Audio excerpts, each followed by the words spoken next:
Hello, beautiful souls, and welcome back to Gaia Sanctorum. I'm Danielle, an herbalist with 30 years experience in food as medicine and direct plant medicine. And this is Living the Wheel, where we talk about blending food and herbs and practices into everyday life as a way of bringing the sacred into the mundane. So last week's astrology was not for the weak. Let's talk about it. Let's talk about what you just survived. This past week was no joke. We had a new moon planted right in the middle of a cosmic storm. All the personal planets systematically conjuncting Pluto in Aquarius, one after another. Venus transformed your heart. The sun illuminated your power. Mercury rewired your mind.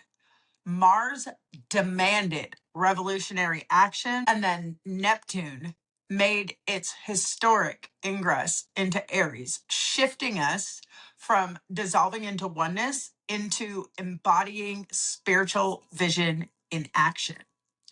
Now, if the sky was that intense, your life reflected it. You've been through a death and rebirth cycle, whether you named it that way or not. But here's what I want you to understand. You survived. You made it through, and you planted seeds during that new moon in the eye of the storm. Now we build. Right now, we are currently in a waxing phase of the moon, the time for building and growing, manifesting what was planted at the new moon. But these are not ordinary seeds.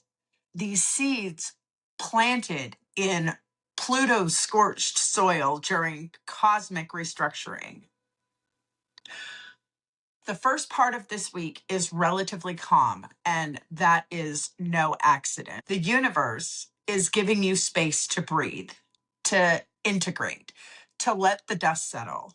Now, don't mistake that calm for nothing happening. Underground, something is quickening. This is late winter moving toward Imbolc, that moment when the earth looks dead, but life is already stirring beneath the frozen ground. Seeds are swelling, roots are reaching, the quickening has begun. Then on January 29th, Mercury is going to conjunct Venus in Aquarius, and this is significant.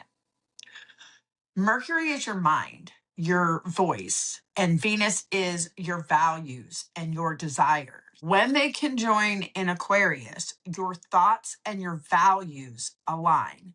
Your mind and your heart start speaking the same language. After everything Pluto just put us through, Mercury and Venus are coming together to help you name what you now know, to give voice to your authentic values, to speak truth that's been revealed. Aquarius energy is revolutionary and innovative and unbound by tradition.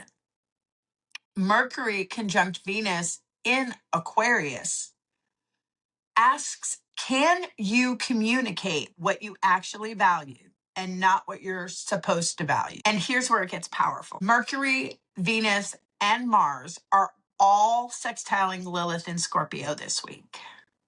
Lilith represents the wild and untamed feminine, the part of you that refuses to be controlled or shamed. And in Scorpio, she's at home in the shadows, in the depths where we're taught not to look. And a sextile is supportive. It's an invitation, a green light. So what we have is Mercury sextile Lilith. Your voice is supported by untamed truth. Venus sextile Lilith. Your values are fueled by wild feminine power. And Mars sextile Lilith means your will is energized by primal feminine rage and sovereignty. All three personal planets are harmonizing with the part of you that refuses to be domesticated. It's complete energetic alignment. And all of this builds toward a double whammy on February 1st. We have a full moon in Leo and Imbolc. The full moon in Leo is about claiming your sovereignty, stepping into your power, letting yourself shine without apology. Leo energy says, I'm here, I'm magnificent, and I will not dim my light to make you more comfortable. Now, Imbolc is a cross-quarter day between the winter solstice and spring equinox. It is the quickening, the first stirrings of spring beneath the frozen ground, the fire of inspiration beginning to burn. The Sabbath is traditionally associated with Bridget, the triple goddess of fire, healing, poetry, and the forge. But it's about purification through flame, a burning away of what is no longer needed. It's about the spark of creativity and inspiration. After Pluto's death and rebirth, after Neptune's shift into embodied spirituality, after integrating during the waxing moon, this full moon Imbolc combination becomes the moment for you to ignite. So let's talk about how this manifests in the five bodies and some things we can do to work with these energies. Your physical body has been through it. The Pluto conjunctions registered in your nervous system, in your adrenals, in your muscles. When the cosmos transforms you, your body holds it.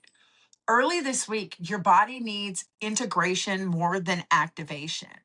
And then as we move towards the full moon and Imbolc, the energy is going to shift away from integration and into ignition. So let's talk about some food and herbs and practices that can help with that.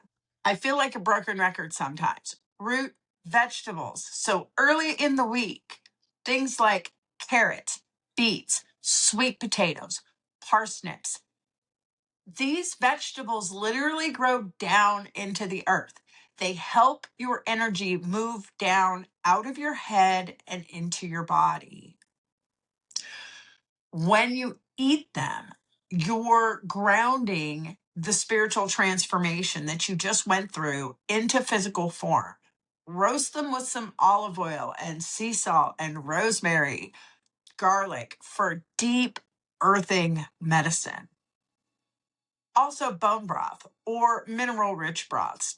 So, your nervous system runs on minerals, magnesium, calcium, potassium. After intense Pluto transits, your mineral reserves are going to be depleted. A good broth, whether it's bones simmered for 24 hours or a vegetable broth with seaweed and mushrooms, it gives your body the building blocks that it needs to repair and restore at a cellular level. Warming spices. Now, this is more towards as you move towards Imbolc. Ginger, cinnamon, cayenne. These are going to get your circulation moving. They support your digestive fire and help your energy flow through your body instead of stagnating. You're not just flavoring food, you're activating that inner fire, literally kindling the fire as you move toward Imbolc. Now, for herbs, ashwagandha is going to be one of the most powerful adaptogens for rebuilding after depletion. It supports your adrenal glands, it helps regulate cortisol, and it tells your body that the crisis is over and you can rest now. So it's going to be super important because of the intensity of the Pluto transits. Your adrenals have been working overtime, and ashwagandha will help them recover. Next would be milky oats. When your nervous system is fried, milky oats are like a long, cool drink of water for your nerves. They don't just calm you down. They actually rebuild nervous system tissue over time. This is the herb for when you feel like you've been running on fumes. and you need restoration. Next would be ginger. So fresh ginger root is one of the best herbs for moving stagnant energy. It stimulates circulation, supports your digestion, it warms the body, it helps your energy flow. When you're moving from integration into the activation phase, ginger is a great ally. It kindles your digestive fire and your inner fire simultaneously. Now, as far as practices go, in the beginning of the week, gentle movement is going to be amazing. Restorative yoga, walks in nature, stretching, qigong. This is movement that's going to allow your nervous system to downregulate, and it helps stuck energy move without forcing it to. Your body just went through transformation. It needs gentleness, not pushing. Next would be Abhyanga, which is a self massage with oil. You can use sesame, coconut, or olive oil, warm it up, and massage your entire body before you shower and move slowly. Do it with intention. This practice grounds you, it nourishes your skin and your nervous system, and it sends a message to your body that it's safe, that it's cared for, and that it's worthy of attention. You're literally anointing your new self after rebirth. Then, as we move closer to the full moon and Imbolc, this is the activation phase. This is when you want to shift towards movement that generates internal heat and energy. Vinyasa yoga, dance, cardio that feels good, strength training, movement that makes you feel alive and powerful in your body and that builds that fire for you to carry towards Imbolc. All right, now for the mental body. The mental body just went through a complete rewiring. Mercury conjunct Pluto didn't just give you new thoughts, it restructured how you think and what truths you can no longer unsee. Mercury conjunct Venus on the 29th is when your thoughts and values finally align. So, when your mind stops fighting your heart, and with Lilith's support, you have the permission to think the unthinkable. So, some key foods for your mental body at this time are going to be any kind of omega-3 rich foods. We're talking wild caught fish like salmon or sardines, walnuts, flaxseed, chia seed. Your brain is 60% fat, and omega-3 fatty acids are crucial for cognitive function, mental clarity, and emotional regulation. They literally build the cell membranes in your brain and support signal transmission between neurons. If you have been feeling foggy or mentally exhausted, omega-3s help rebuild that foundation. Next would be dark leafy greens. So we're talking kale, spinach, collards, chard, arugula. These are rich in folate, which is a B vitamin crucial for neurotransmitter production. And they also have magnesium, which is going to calm the nervous system and support your cognitive function. Your mental body needs these building blocks to think clearly and process the rewiring that's going on right now. Blueberries or other dark berries. These are some of the most neuroprotective foods available. They're loaded with antioxidants that can cross the blood-brain barrier. And what they do is protect your neurons from damage. Now, they also support neuroplasticity, which is your brain's ability to form new neural connections, which is exactly what you're doing right now as you rewire your old thought patterns and integrate new ways of thinking. So, some key herbs that are going to help with this: gotu kola. It is one of the most powerful herbs for mental clarity and cognitive function. Gotu kola supports neuroplasticity, your brain's ability to form new connections, which is exactly what you're doing as you're rewiring these thought patterns. So the gotu kola is going to aid you in that. It enhances memory, it improves concentration, calms mental agitation when your mind is spinning from processing too much. Also, rosemary. Rosemary for remembrance, but also for mental clarity and focus and cognitive enhancement. Rosemary supports circulation to the brain and will sharpen mental function. As you move toward the Mercury Venus conjunction and need to articulate what it is that you've learned, rosemary is going to help you access clear thinking and precise communication. And blue vervain. This I call the herbalist's herb. It's for clear communication and speaking truth. Blue vervain calms mental tension and obsessive thinking when your mind is spinning and trying to control everything, or it's getting caught in loops. It's especially useful when you know something true, but you're afraid to think it or speak it. It helps you to release that mental grip that your brain has on it. So some key practices that will help would be truth-telling journaling. So this is raw, uncensored, no one will ever read this type of writing. Mercury conjunct Pluto revealed truths that you may have been avoiding. Now you're able to write what you actually think, not what you're supposed to think. And getting the thoughts out of your head and onto paper helps your brain to organize and integrate them, literally rewiring your neural pathways. The second would be to question your assumptions. Choose one belief that you have always held as true and ask yourself, how do I know this is true? Who taught me this? What evidence do I actually have that this is true? And does this belief serve me right now? Don't force yourself to change it. Just examine it, look at it. This practice will help you develop discernment, and it helps you see what's actually real versus what might be conditioning.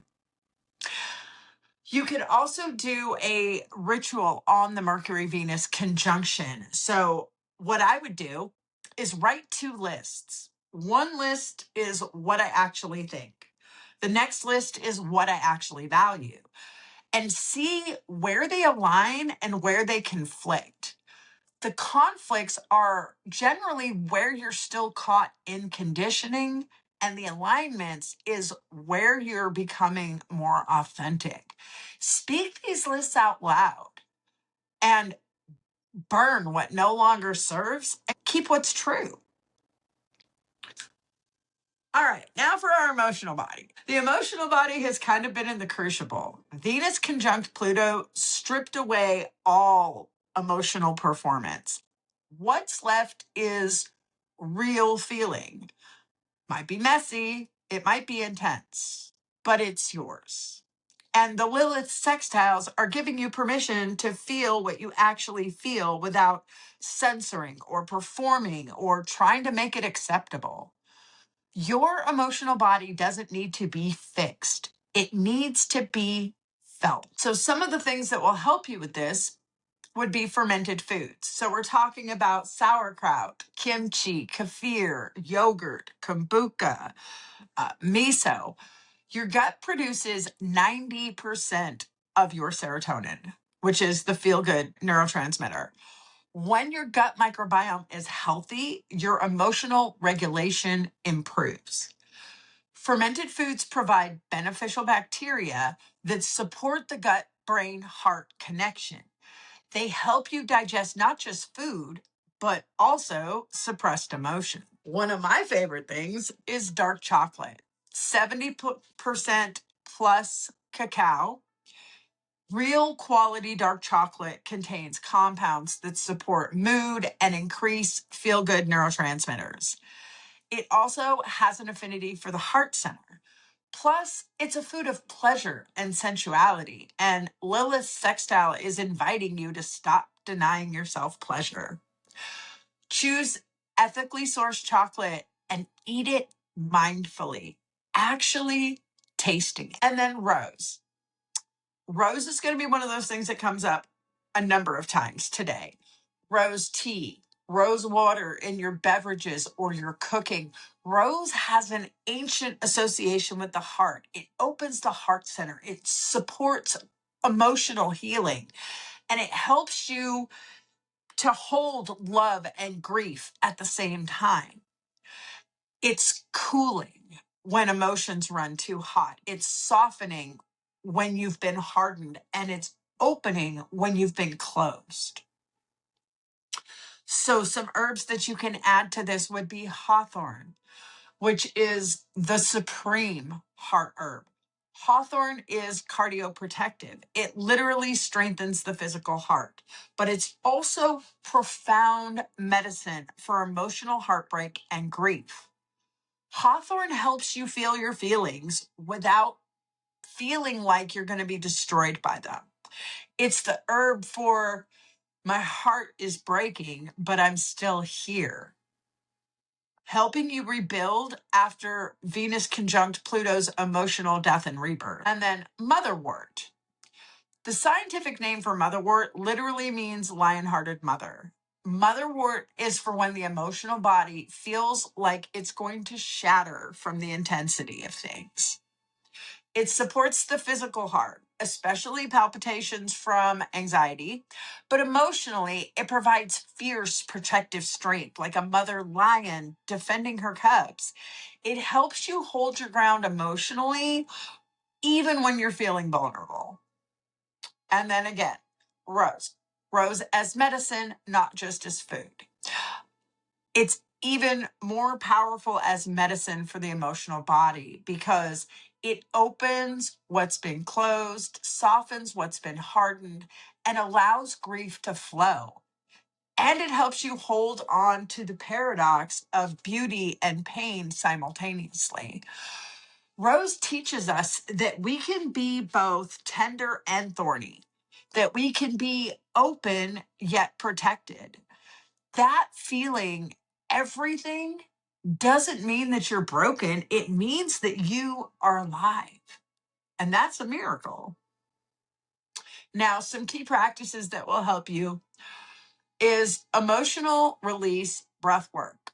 It's active breathing that is also known as holotropic or transformational breath work. It bypasses your mental control and lets any kind of suppressed emotions come to the surface. So you basically lie down and breathe rapidly and deeply through your mouth for 20 to 30 minutes. Have tissues nearby and let yourself cry, scream into a pillow, shake whatever wants to move. This is Lilith's work, letting what's been held down rise to the surface. You could do a rage ritual. If you're feeling anger after these Pluto transits, you need to let it move physically. Go somewhere private, scream, hit pillows, rip up paper, break dishes, stomp. Let your body express the rage that your emotional body has been carrying. Rage is dangerous when it's expressed in a healthy way rather than suppressed. And usually it's grief or hurt underneath that needs to be addressed. And then next would be a pleasure practice. This is Lilith sextile work. Do something that gives you pleasure without any kind of productive purpose. Take a bath just because it feels good. Eat something delicious really slowly. Touch your own body in ways that feel pleasurable. Dance. Wear clothes that make you feel beautiful. Let yourself want and receive pleasure without making it earn its keep. Rewiring that shame around desire. Now let's talk about the energetic body. So, energetically, our bodies underwent a fundamental frequency calibration during the Pluto conjunctions. You are literally vibrating differently now. Some people are going to be uncomfortable because your frequency no longer matches theirs. On the flip side of that, other people are going to be magnetized by you. The Lilith sextiles support your energetic body vibrating at full power without dimming yourself. This is about sovereignty, taking up the energetic space that is actually yours. Now, some key foods that are going to help with this. Living foods. Living foods are fresh fruits, raw vegetables, sprouts, microgreens, fresh herbs. These foods are alive. They still carry that life force energy. And when you eat them, you're consuming that vitality. You're not just consuming nutrients. Now, you don't need to eat only raw foods, especially in the wintertime, but incorporating some living foods daily supports your energetic body's frequency. Also, spring water coming directly out of the earth or blessed water. Your energetic body is affected by the quality of what you consume, and water carries frequency. Tap water often carries energetic debris from treatment processes. Spring water and high quality filtered water has a clearer energetic resonance. You can bless your water before drinking it, hold it, thank it, infuse it with intention because water holds memory and frequency. Also, sea vegetables. Dulce, nori, kelp, wakame. These foods are mineral dense beyond almost anything else on the planet. Minerals conduct energy. They're literally what allows the electrical impulses to move through your body. So when you're working at higher frequencies after transformation, you need that mineral support to ground that spiritual energy through into the physical form. Now, some herbs that will help you with this will be mugwort. It's one of the most powerful herbs for the energetic body. Mugwort enhances dreaming and psychic perception. It strengthens your energetic boundaries and it clears any kind of energetic debris that you may have picked up from others. After the Pluto transits and Neptune shift, Mugwort's going to help you navigate the subtle realms without getting lost or overwhelmed. It's the witch's herb. It supports the parts of you that know things beyond your rational explanation. Also, reishi. Reishi is called the mushroom of spiritual immortality. So, reishi helps you access higher consciousness while staying grounded. So, it strengthens your Wei Qi, which is your protective energy field in Chinese medicine. It supports spiritual practices and it helps you hold higher frequencies without burning out. So, reishi is the mushroom for when you are doing deep spiritual work and need both protection and energetic support. And then frankincense. Now, frankincense has been used for thousands of years in spiritual practice across multiple traditions. Frankincense raises frequency. It supports meditation and prayer and clears energetic space. As you're building toward Imbolc and working with fire energy, frankincense carries that solar ascending, elevating quality that helps you connect to higher consciousness. Now, some key practices would be a daily energetic clearing. Every morning, sit or stand and visualize roots growing from your tailbone deep into the earth. Breathe in clean, clear energy from the earth, and then breathe out any energy that isn't yours down through the roots. Doing this for just 3 to 5 minutes clears all the energetic debris that you picked up and it resets your field for the day. Personally, love to take salt baths weekly or pretty much after any energetically draining experience. So salt absorbs energy, and a bath with sea salt or Epsom salt literally pulls the energetic debris off of your field and neutralizes it. You could add some lavender or rosemary and then soak for like 20 minutes. Visualize everything that's not yours dissolving into the water, and then drain it completely, rinse off with clean water. Now, boundary work. Your energetic body requires boundaries. So, a daily practice for this would be to visualize your energy field extending about an arm's length around you in all directions, top, bottom, everywhere. This is your space. Nothing enters it without your permission. You can close your eyes and strengthen this boundary by seeing it as a golden egg of light, a force field, or a sacred sphere. You're allowed to say no energetically. Now, for the spiritual body, we have just been through a soul level restructuring. Pluto has stripped away all the false identities, broken old karmic patterns, and dissolved contracts that no longer serve. Neptune in Aries says you can no longer hide in the spiritual realm. You have to embody your gifts. And the Lilith connection gives your soul permission to embody that full power without apology. This is soul sovereignty, and it's all building toward the full moon in Leo, which is about claiming your power, and Imbolc, which is about igniting your purpose.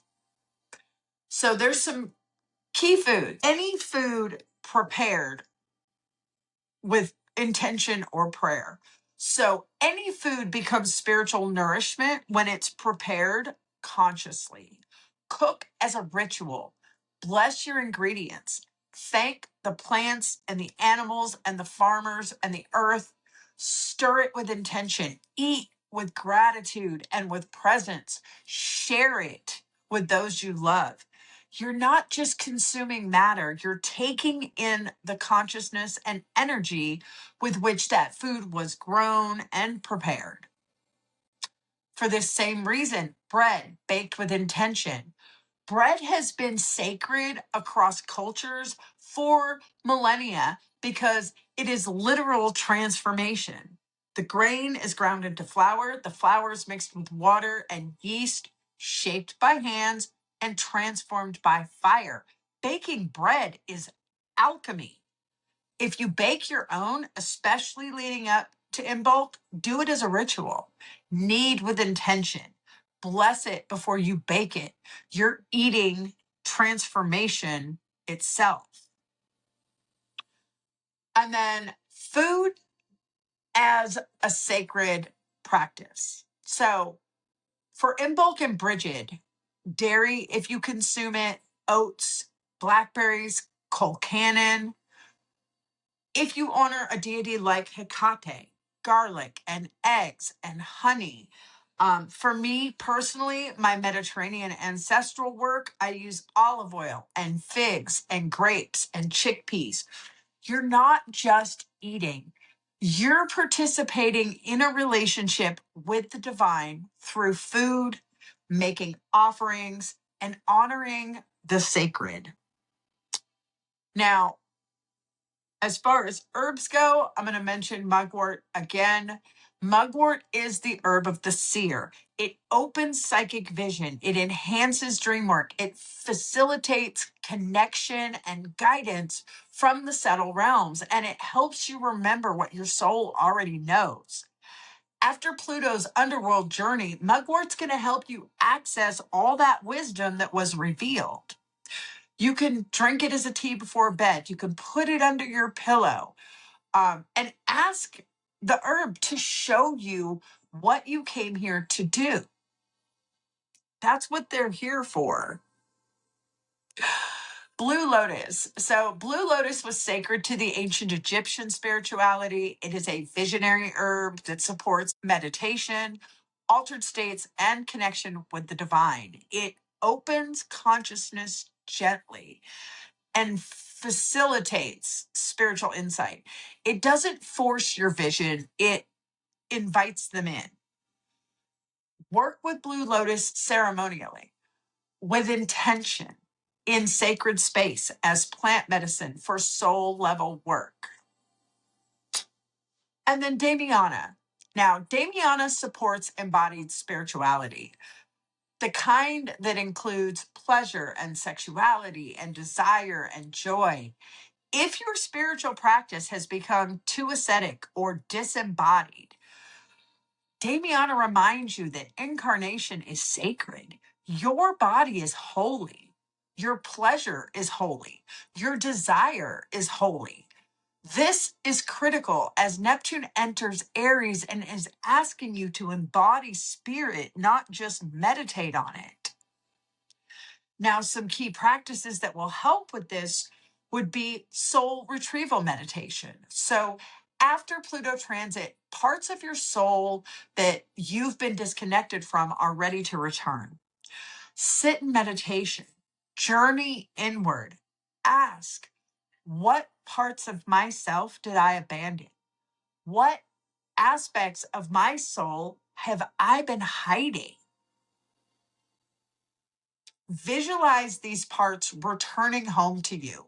Welcome them back. Integrate them. You're calling yourself home. Do some devotional practice with your deities. If you work with Hecate or Kali or Nyx or Bridget or other divine forces, now is the time to deepen that relationship. Tend to your altar. Make offerings. Pray and sit in meditation to listen for the guidance. Ask them, what do you need from me? What am I here to do in your service? Your spiritual path is a relationship with the divine. You could also do an Imbolc vision ritual, which this would be on February 1st, overnight to the 2nd. On Imbolc itself, create ceremony, light a fire or many candles, have paper and pen, and ask your soul, what am I here to do? What is it that wants to be born through me? What is the fire that I came here to carry? And then write down whatever comes, even if it seems impossible or terrifying. And then speak it out loud to the fire, declare it. You don't need to know how. You just need to acknowledge that it wants to come through. So here's what most healing modalities get wrong. They treat you like you're made of separate parts. You go to therapy for your mind. You go to the gym for your body.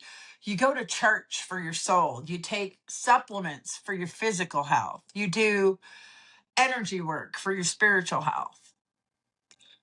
But you're not separate parts. You're a whole system.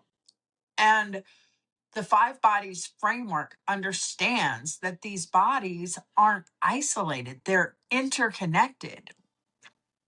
What happens in one body is going to affect all of the others, always. And this week's astrology is the perfect demonstration of how the five bodies work together as an integrated system during transformation. Pluto stripped you down to the foundation. When Venus, Sun, Mercury, and Mars all conjuncted Pluto in Aquarius, one after another, that wasn't happening out there in the cosmos.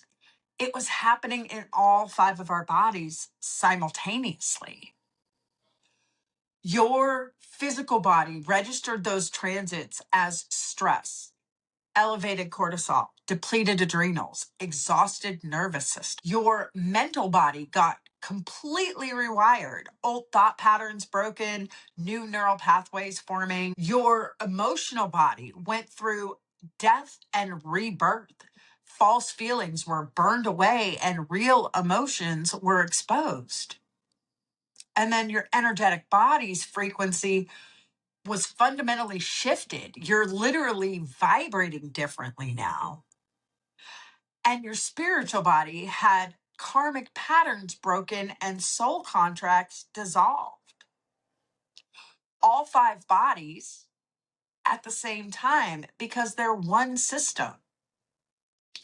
And here's the crucial part is you cannot heal with one of them without tending to all of the others. Your physical body creates safety for emotional truth.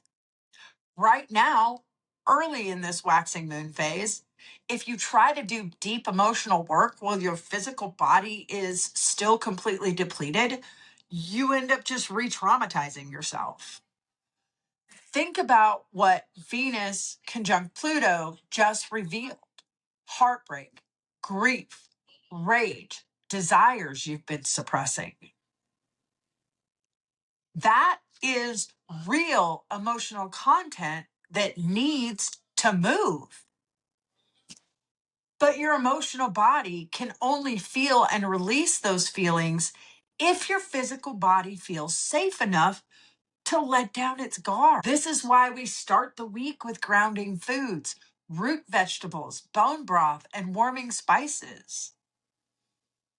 We're using ashwagandha to tell your adrenals that the crisis is over. We're using milky oats to rebuild your fried nervous system. And we're doing gentle movement and self-massage. We're not just taking care of the body, we're creating a physical foundation of safety that allows your emotional body to access what the Venus-Pluto conjunction revealed. When you eat those root vegetables and do the abhyanga, your nervous system starts to downregulate. When your body gets the message, I'm safe, I'm cared for, I can rest. And that's when maybe Wednesday, maybe Thursday, you're going to find yourself suddenly crying in the shower, or rage will bubble up while you're driving, or you'll finally feel the grief that you've been holding on to. That is not random timing. That is your emotional body waiting for your physical body to signal that it's safe to feel. The bodies work together. Physical safety enables emotional release. Emotional release clears your energetic field. Now, watch what happens when you do the rage ritual midweek or the emotional release breath work. You're not just processing feelings, you're clearing energetic debris. All of these Pluto transits brought shadow material to the surface, things that you've been suppressing, sometimes for years, sometimes for lifetimes. And suppressed emotion doesn't just live in your emotional body. It creates blockages in your energetic body, stagnant energy, dense, heavy frequencies. When you scream into pillows, when you let yourself cry, when you do active breath work that moves stuck emotion, you're clearing that debris from your energetic field. This is exactly why, after a good cry, you literally feel lighter. You feel like you're not weighed down, not just emotionally, energetically. Like you can breathe deeper. You can feel like there's more space in and around you. And here's where it connects to this week's astrology. Mercury, Venus, and Mars are all sextiling Lilith in Scorpio. Lilith is primal, untamed energy. She is the wild feminine that refuses to be controlled or suppressed. When you let your emotions move fully, without censoring them, without making them acceptable, without performing them for anybody, you are working with that Lilith energy. You're letting the wild, untamed truth of what you feel clear through your system and out of your energetic field. Then, when you take that salt bath afterwards, you're completing the clearing. The salt will literally pull that released emotional, energetic debris off of your field so it just doesn't recirculate. The physical practice of the salt bath supports the emotional release, supporting the energetic clearing. All three bodies are working together. Clear energy is what's going to allow the Mercury Venus truth to actually land. When we get to January 29th, the Mercury conjunct Venus in Aquarius, your mind and your values will be aligning. Your thoughts and your heart will be speaking the same language. But here's the thing, that conjunction can only work if your energetic field is clear enough to hold on to the alignment. If your energetic body is still clogged with suppressed emotion, if you're still absorbing everyone else's projections and expectations, if you have not cleared your field, Mercury and Venus can conjunct all they want in the sky, but you won't be able to access that clarity in your own life. This is why energetic clearing work matters so much. When you do that daily practice of visualizing roots into the earth or breathing in clean energy, breathing out what's not yours, you're creating space in your energetic field. When you work with mugwort to strengthen boundaries and frankincense to raise your frequency, you're clearing interference. That is when your mental body can finally think clearly. That's when the Mercury Venus conjunction can drop into your awareness and you just suddenly know. This is what I actually value. This is what I actually think. This is my truth, not what I was taught to believe. Clear energetic body creates space for a clear mental body. A clear mental body can finally articulate what your emotional body has been feeling. When you write those two lists on the 29th, what I actually think and what I actually value, and they align, that is all three bodies working together. Energetic clearing created space. Mental clarity articulated it, and the truth that emerges matches what your emotional body has been trying to tell you all along. Lilith gives all of your bodies permission to be untamed. Now let's talk about why the Lilith sextiles are so crucial for integration this week. Lilith represents the part of you that refuses to be domesticated. And when Mercury, Venus, and Mars are all harmonizing with Lilith and Scorpio, she's giving permission to all of your bodies to stop performing and be real. In the physical body, you're allowed to rest when you need rest, to eat what actually nourishes you instead of what you're supposed to eat, to move in ways that feel good instead of punishing your body. In the mental body, Lilith is saying you're allowed to think thoughts that you've been taught are inappropriate, to question everything, to let your mind be free from conditioning. And in the emotional body, you're allowed to feel rage without making it nice. You're allowed to grieve without being over it, to desire without shame. In your energetic body, you're allowed to vibrate at full power without dimming yourself, to say no energetically, to take up space. And in the spiritual body, she's saying you're allowed to embody your power unapologetically, to be fierce instead of just love and light. Lilith is the integration key this week. She is the energy that says all of your bodies get to be wild, untamed, and real. And when all five bodies have permission to be authentic instead of performing, that's when they can actually work together. Because They're not fighting each other anymore. They're not suppressing each other. They're in alignment with truth. Neptune in Aries demands full embodiment. And here's where Neptune's shift into Aries becomes critical for understanding integration. Neptune just moved from Pisces, which is about dissolving into oneness, transcendent spirituality, escape from the physical reality. And it moved into Aries, which is embodied action and individual will and spiritual warriorship. For years, you might have been able to do spiritual work in your spiritual body while ignoring all the others. You could meditate your way out of physical pain. You could pray your way around emotional processing. You could bypass the body entirely and live in the etheric realms. Neptune in Aries says, not anymore.